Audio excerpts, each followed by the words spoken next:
Xin chào các bạn đã quay trở lại với review 5 phút. Ở cuối tập trước, sau khi được Liên minh triệu tập làm nhiệm vụ chiến tranh, Lâm Hạo Thần và đồng bạn của mình đã rất nhanh có mặt và tiến thẳng đến trấn Nam Quan. Tình hình lúc này đã vô cùng căng thẳng, đội quân ma tộc tiến đánh bất ngờ, dù đã có sự chuẩn bị từ trước nhưng Liên minh vẫn là trở tay không kịp. Phi thuyền đưa các sa ma đoàn đến trấn Nam Quan còn chưa có đến trung tâm cuộc chiến mà bọn họ đã bị vô số ác ma kéo đến ngăn cản viện quân. Sau một thời gian vừa khởi hành vừa chống chọi với đám ma tộc kia, khi viện quân đến trấn Nam Quan, đám Long Hạo Thần rốt cuộc cũng hiểu được vì sao Liên minh khẩn cấp đưa ra nhiệm vụ chiến tranh như vậy. Hỗn hợp khói đặc và mùi máu tươi trong tiếng vũ khí va chạm ập vào mặt khiến sắc mặt đám Long Hạo Thần đều trở nên trầm trọng. Dưới tình huống đội quân ma tộc đem theo đông đảo tộc nhân mạnh mẽ tới, xem ra tòa hùng quan này khó có thể thủ nổi. Quan chỉ huy tạm thay thế Hàn Khiếm chỉ huy viện quân lập tức ra lệnh, tất cả sa ma đoàn tự do gia nhập chiến đấu. Viện quân Lục Đại Thánh Điện thì do quan chỉ huy mỗi thánh điện phụ trách tiến nhập trấn Nam Quan.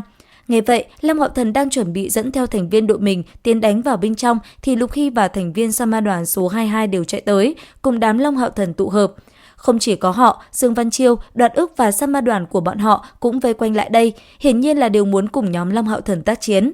Do tình thế cấp bách, Long Hạo Thần cũng không tiện từ chối, hắn rất nhanh lên tiếng. Nếu đã vậy thì mọi người cùng vào thành đi, khi gặp phải nguy hiểm hô lên làm thông báo, hỗ trợ nhau.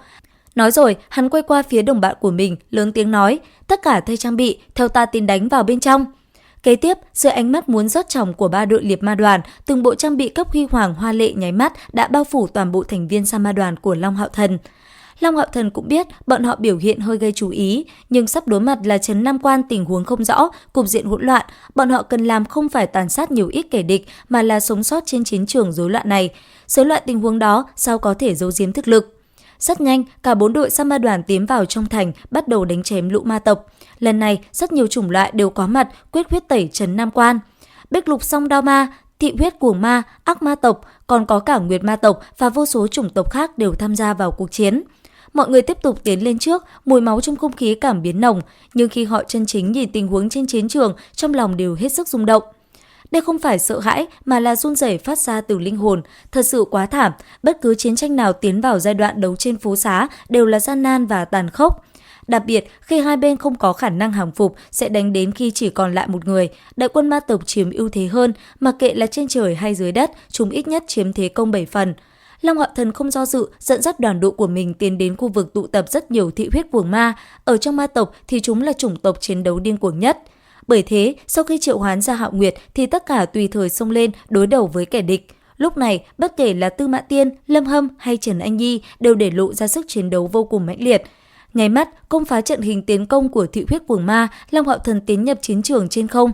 Lúc này, Thải Nhi bất ngờ xuất hiện phối hợp bên cạnh hắn. Sự ăn ý của cả hai khiến rất nhiều người phải nể phục. Đáng nói là khoảnh khắc ác ma lĩnh chủ cấp bậc thất giai xuất hiện, nó trụ chưa tới 3 phút đã bị Long Hạo Thần và Thải Nhi xử đẹp. Không cần nói, cho ác ma lĩnh chủ một kích cuối cùng chính là Thải Nhi. Tuy đã mất tứ cảm nhưng không có nghĩa là Thải Nhi mất đi sức chiến đấu. Bên Long Hạo Thần xung phong bỗng đụng tới thế phản công mạnh mẽ của ma tộc, ác ma lĩnh chủ bỏ mạng tuy khiến đại quân ma tộc kinh khiếp, nhưng cùng lúc đó đám Long Hạo Thần cũng bị ma tộc chú ý. Vài cường giả ma tộc lục giai thậm chí thất giai lập tức hướng phía đám Long Hạo Thần xông tới. Bởi vậy, Huy Hoàng Thánh Thuẫn Bài, Huy Hoàng Thánh Giáp Lực phòng ngự bị Long Hạo Thần phát huy đến cực độ.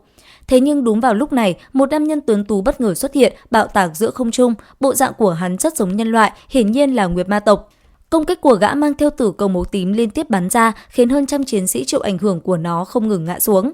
Chỉ là quang cầu tím đen bé xíu, suýt nữa làm cả người Long Hạo Thần văng ra. Huy Hoàng Thánh Thuẫn Bài Thánh Thuẫn Thuật chẳng những bị phá, bản thể hào quang đều yếu đi. Long Hạo Thần thầm cảm thán người này thật sự rất mạnh, thực lực có lẽ đã đạt tới bát giai cường giả. Tuy nhiên, hắn không thấy khó mà lui. Khoảnh khắc Long Hạo Thần cầm kiếm lao về phía tên kia, một cuộc đại chiến giữa hai thiên tài chính thức nổ ra. Đến đây thì cũng hết tập 86 Thần Ấm Vương Tọa. Xin chào và hẹn gặp lại các bạn!